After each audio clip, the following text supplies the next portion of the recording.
Good day and welcome to News Express. Now, Nigeria's opposition politics is undergoing a dramatic and potentially defining transformation as the wave of high-profile defections continues to reshape party structures, alliance, and electoral calculations ahead of the 2027 general elections.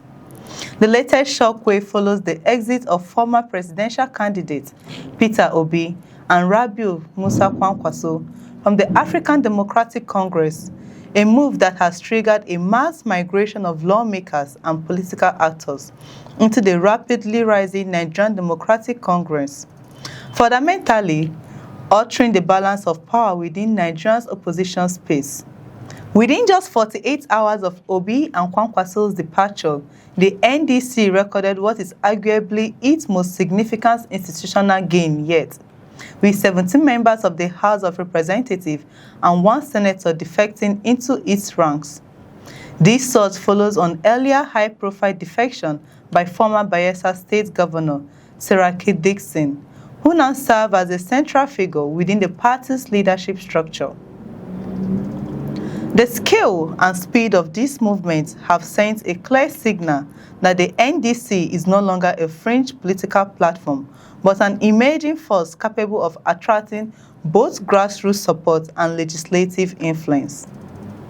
The defecting lawmakers, drawn from multiple states including Kano, Anambra, Lagos, Edo, Rivers, and Kogi, cited persistent internal instability within the ADC as a major factor behind their decision. According to statements read on the floor of the House of Deputy Speaker Benjamin Kalu, the crisis within the party was described as unresolved at all levels, from ward structures to the national leadership.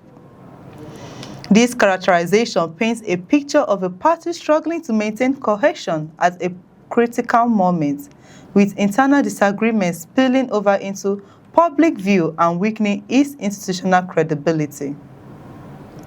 The ripple effect of Obi and Kwakwanso's exit appears to be rooted not only in their personal political influence, but also in the broader perception that the NDC offers a more stable and strategically viable platform for opposition politics. Both leaders command significant regional followings, with Obi's influence deeply rooted in the southeast and Kwakwanso's political machinery firmly established in the northwest. Their movement into a single platform has created a gravitational pull that is drawing in allies, supporters, and political opportunists alike.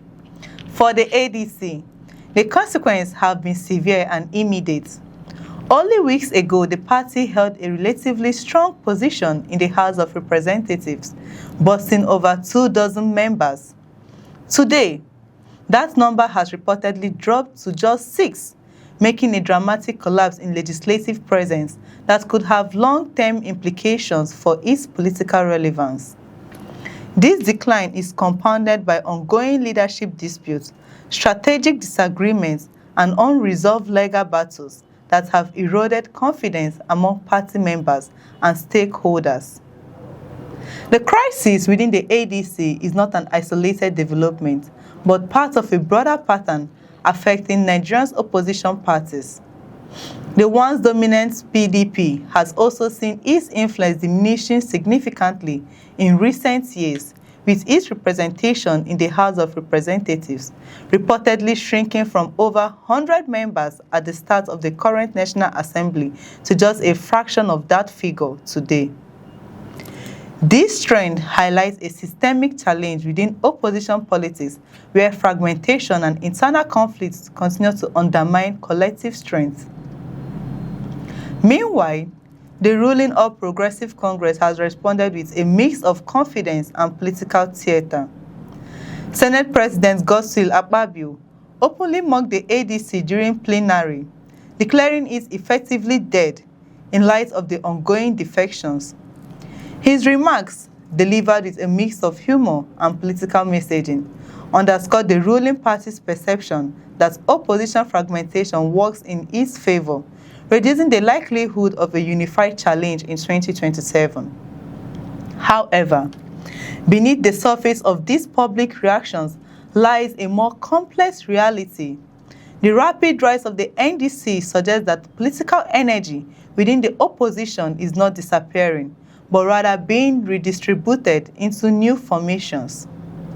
The party's ability to attract lawmakers, aspirants, and influential figures indicate that it may be positioning itself as a new focal point for opposition consolidation, even as questions remain about its internal structure, leadership arrangements, and long-term strategy.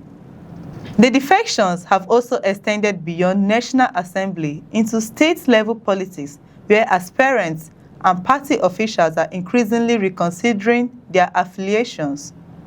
In Anambra State, for instance, reports indicate that more than 20 aspirants have either left or are in the process of leaving the ADC, many of them aligned with the NDC or exploring alternative platforms, such as the Social Democratic Party. This trend reflects a broader search for political stability and electoral viability, as candidates seek platforms that can support their ambitions without the uncertainty associated with internal crisis. Within the Kwakwanso movement, the political machinery aligned with Kwakwanso, a similar pattern is emerging. Key figures have already existed the ADC, while others are reportedly preparing to follow suit.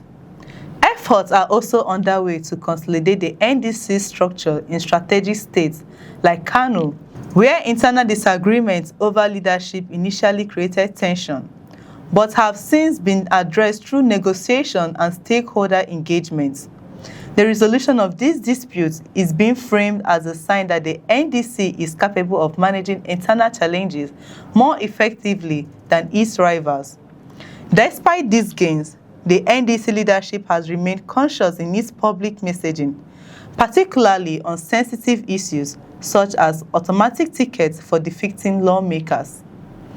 Party officials have indicated that such decisions will be addressed at the appropriate time, suggesting an awareness of the need of balanced inclusivity with internal fairness and discipline. This approach reflects the broader challenge facing the party as it seeks to integrate a diverse and rapidly expanding membership base without compromising its organizational integrity. For the ADC, however, the response has been one of the defiance rather than retreat. Party spokesman Bolaji Abdullahi has dismissed the defection as inconsequential, arguing that the party's strength lies not in individual politicians, but in its core value and ideological foundation. He described those living as individuals driven by personal ambition rather than commitment to party principles, insisting that the majority of loyal members remain intact. Yet, the scale and speed of the ongoing exodus raise serious questions about the ADC's ability to recover from the current crisis. Political parties relied not only on ideology, but also on structural representation and momentum, all of which appear to be under significant strain. The loss of key figures, combined with declining legislative presence and growing uncertainty among aspirants, suggests that the party faces an uphill battle to re-establish itself as a competitive force. As Nigeria moves closer to the 2027 elections, the implications of these developments are becoming increasingly clear.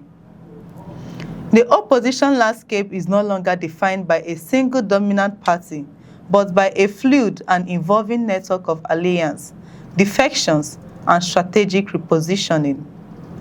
The rise of the NDC, the decline of the ADC, and the ongoing struggles within the PDP all point to a political system in transition where old structures are being challenged and new ones are still taking shape.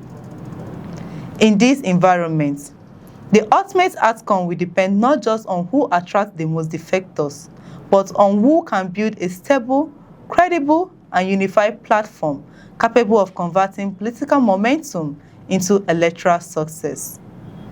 For now, the mass exodus triggered by Obi and Kwakwanso's departure marks a turning point in Nigeria's opposition politics, setting the stage of what promises to be a highly unpredictable and fiercely contested journey to 2027. That's all for now on News Express. If you have something to say, head over to the comment section and share your thoughts. We would love to hear from you. Don't forget to like, subscribe, and share this video. I'm Chidera Esum. Thank you for watching. Do have a beautiful day. Bye for now.